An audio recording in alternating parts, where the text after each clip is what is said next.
एस्ट्रॉन tax में channel में आपका एक बार फिर से स्वागत है। जैसा कि आप जानते हैं कि इस चैनल पे डायरेक्ट टैक्सेशन, इन्वेस्टमेंट, खासकर म्यूचुअल फंड इन्वेस्टमेंट्स, बैंकिंग और आरबीआई से संबंधित वीडियो डाले जाते हैं।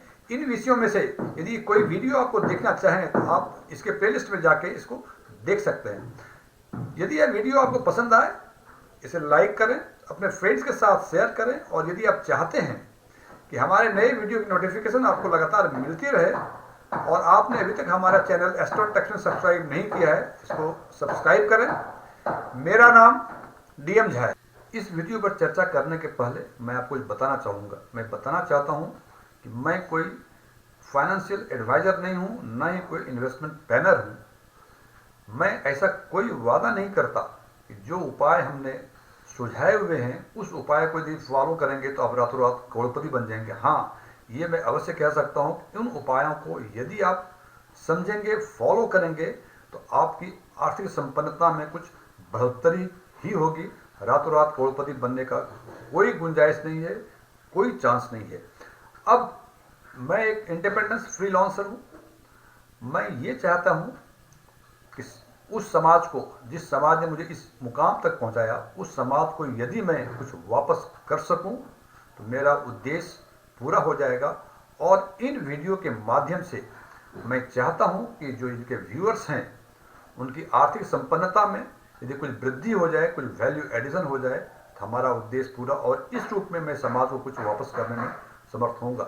तो चलिए आज हम बात करते हैं आज के मुद्दे पर। आपने बहुत सारे परिवार देखे होंगे कि उन परिवारों ने बहुत सारे पैसे कमाए, वो अर्श पे पहुंच गए, लेकिन अपनी जिंदगी में ही उसी जनरेशन में वो आर्थिक विपन्नता के कगार पर, यानी वो फर्श पे पहुंच गए। तो हम आज चर्चा करेंगे उन कुछ बातों की, उन कुछ मूल मंत्र की, कि क्या केवल पैसे कमाना, धन कमाना ही आर्थिक संपन्नता के लिए जरूरी है या कुछ और भी बातें हैं जो मुझे अवश्य फॉलो करने चाहिए। तो फ्रेंड्स, मैं ये चाहूँगा कि आप इन पॉइंट्स को, इन मंत्र को ध्यान में रखें। सबसे पहला है रूल 50-30-20। इस रूल के मुताबिक आपकी मासिक आय जितनी है उसका 50% आप अपनी ज़रूरतों को पूरा करें, 30% आप अपनी मौज मस्ती, अपने डिजायर को पूरा करें और 20% आप सेविंग करें। और उस 20% के सेविंग में से 10% जो है आप रिटायरमेंट कॉर्पस में ऐड करें।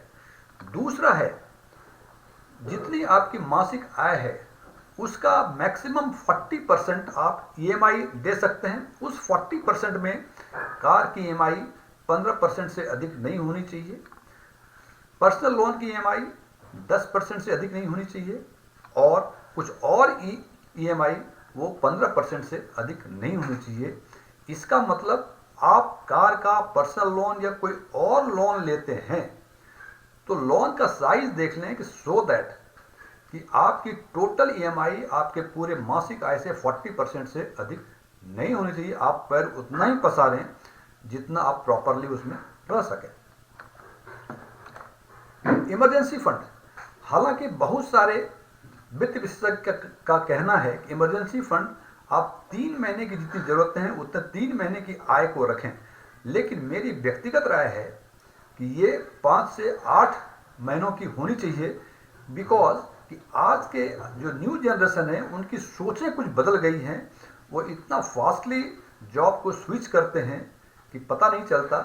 इसलिए मेरे विचार से खासकर इन न्यू जनरेशन्स को इमरजेंसी फंड के रूप में 5 से 8 महीने की तनख्वाह को इमरजेंसी फंड के रूप में रखना चाहिए।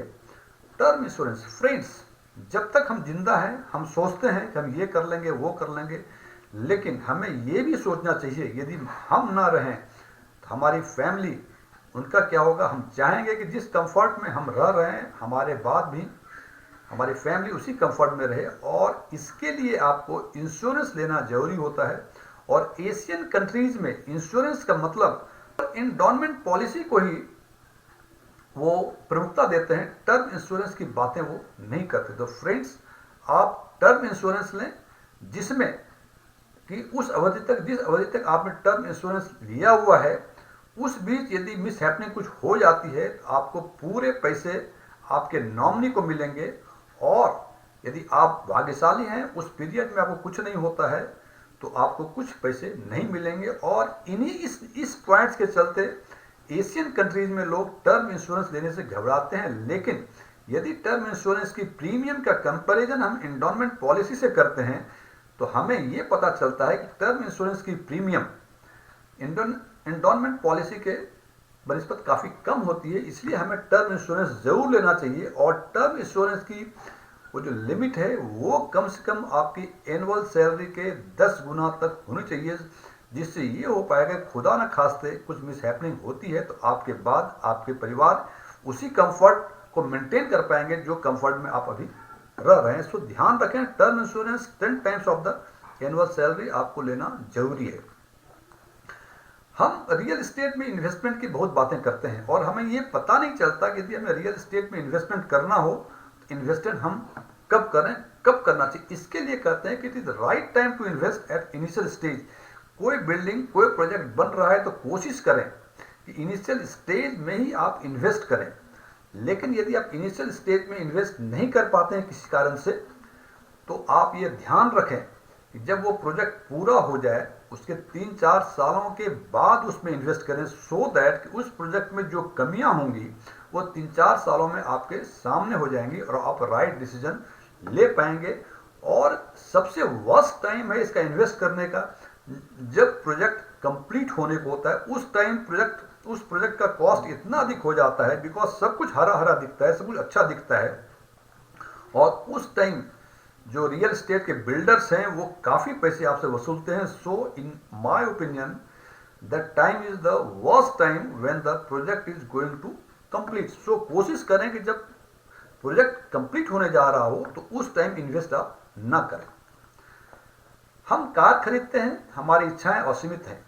हम पता नहीं, कार हम अपनी जरूरत के हिसाब से नहीं खरीदते, हम अपने पड़ोसी की कार की साइज देख के कार खरीदते। तो आज हम चर्चा करेंगे इस बात पे कि जो हम कार खरीदते हैं उस पर इंश्योरेंस का क्या प्रोविजंस है।